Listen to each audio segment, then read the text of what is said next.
let's move in the first news topic. Halloween Kills. So it was coming out in October. Was it October 15th of this year was going to release? 15th, 13th, something like that. Yeah, in October. Well, they're afraid now that that it's not going to make enough money, so they pushed it back a whole year. Okay. The film is done. The film is done. It's ready to ship, and they're like, we want money. So it's understandable in a way, but fuck, dude. Here's my thought on this. Release it on VOD like they did, The Hunt and The Invisible Man. But next year, when the third one comes out, the last one, do an awesome double feature of it. Yeah.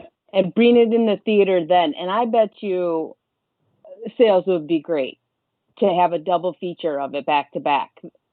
Or even release the third one. Even release it by itself like a month prior or 2 months prior or something like that. Yeah, I think a double feature would be so fun. Oh yeah, and that too. But I truly believe if you release it VOD and release it in theaters months later, people will still go to the theater to watch it. Absolutely. Yeah. Especially because in it's October. A different experience. Mm-hmm. It's just a different experience. Unless you just got a badass theater in your house, which some people do. And I'm not that person. But that just kind of leaves a bad taste in my mouth, Yeah, with it being done, and then it's like, well, you could have waited, a little bit closer to time. I know they probably didn't want to pay for the advertising for it up until then to cancel it, but you didn't have to advertise it. People already know. People that are going to go watch this film, you know what I'm saying? You're going to get word of mouth that it's coming out. You could have canceled it 2 months, in August to see how I don't think going. it needed to be canceled, period. No, because I would go. But with theaters, originally, because I got that unlimited pass, it was July 10th that they were going to open it, and Regal was. Well, now it's July 31st.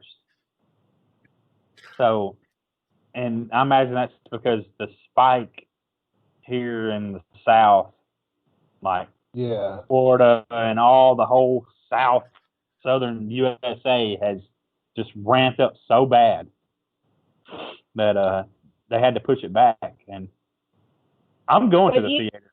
I mean, either way, even if you don't want to release it to the theater because, you're trying to stand behind, staying at home and everything, then don't. Like I said, release it VOD and then next year release it as a double feature or do both. Like Yeti said, you could release it the month before you're going to release the last one, or do it as a double feature. And I think you're still going to get people that flock to the theater next year for it. The issue I think is they gotta worry about fucking politicking with the theater chains too. There you go. Because when they ran Trolls, they were like, well, we're not going to run this in our theaters. We're not running none of your fucking movies. You can all eat a dick, So they run the risk of running it VOD and the theaters, like, not running it, too. Here's the scoop on that.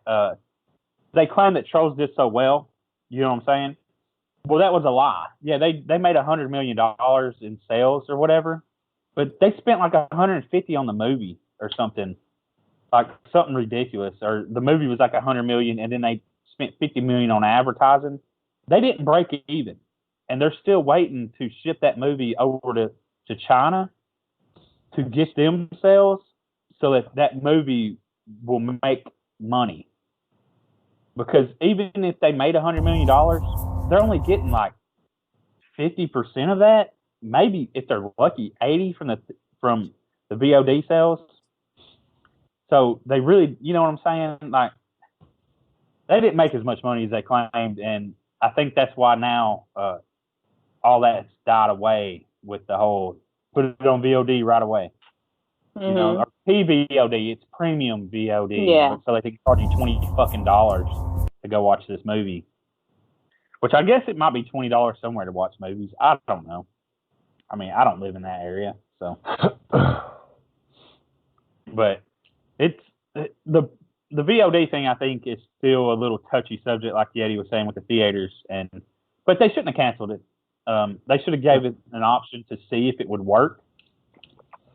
And like Angela was saying, you could have done a double feature next year, no matter what. You can make more money off this film. You could do a triple feature. Mm-hmm. You know, like, I mean, people will go to the theater and watch 3 movies. There's hardcore fans like that. None of that, like won't. I said, in October, you know. I mean, everybody wants to go see a horror movie in October, even if you're not a big horror movie fan. Yeah. Unlimited passes. I mean, you could go Friday, Saturday, and Sunday and watch all 3 of them in 3 days. Yeah. You know, if you chose to do. I don't know. I think that it just kind of proves. I don't know if I made the point like out loud, but when I saw that they had scheduled 2 sequels already, like right after the first one, I was like, that's a fucking obvious cash grab. And this just kind of solidifies that. This is an obvious fucking cash grab. Mm-hmm. Totally is. It's not about, I don't know why. It's not for the fans. They didn't do it for the fans. Yeah, no, they didn't do it for the fans. They did it for the fucking or money. for the franchise. They did it to make money. Which, I mean, I guess that's what anybody does. Yeah, and I want to act like I'm surprised that some fucking Hollywood schlock is fucking cash grab, but I can't. Like, I want to be aggravated by that, but it's just like, well, that's how the fucking game goes. I don't know, man. Whatever. That's any remake, though. I mean, any kind of remake is almost like a cash And grab. while we're fucking at it, they could have just called the one last year Halloween 2. If it was a sequel that ignored all the other sequels, call it fucking Halloween 2. There's already like Halloween 2.1. Yeah, something. There's already 3 fucking Halloweens, you know. So like, Yeah, I agree. that doesn't make things confusing at all. You bunch of dickheads. I don't know. Yeah. I agree with that because I never understood why they call it just Halloween. I know why they called it just Halloween. It was so people would go watch the film. Yeah, well. I mean, just because of that name. Because like you said, it's a cash grab. I mean, yeah. we all. I'm not But shitting on the movie too much though. I mean, it was fine. It was a fine movie. The more distance I get from it, the less I like it. But that had one of the most amazing fucking scores, man. That score was badass. So Yeah, it was good. like I said, John Carpenter and his son worked on it, right? Yeah. Like I said originally, they took Halloween and brought it into 2018. You know what I'm saying? Yeah. With the killing and the violence, they took the, you know what I'm saying, from 79 or 78, whenever the original, and brought it up to the standards of what's now. You know? Didn't they recreate the bus crash scene though? I don't know. I'm not sure. That I was do know I like the I'm added not a violence. big Halloween savant. Is that a thing? Yeah, I'm not either. My favorite Halloween film is actually one of my unpopular opinions that we'll get to in a little bit. So I already know what it is. I hope were we supposed to have multiple of them? Oh, it don't matter.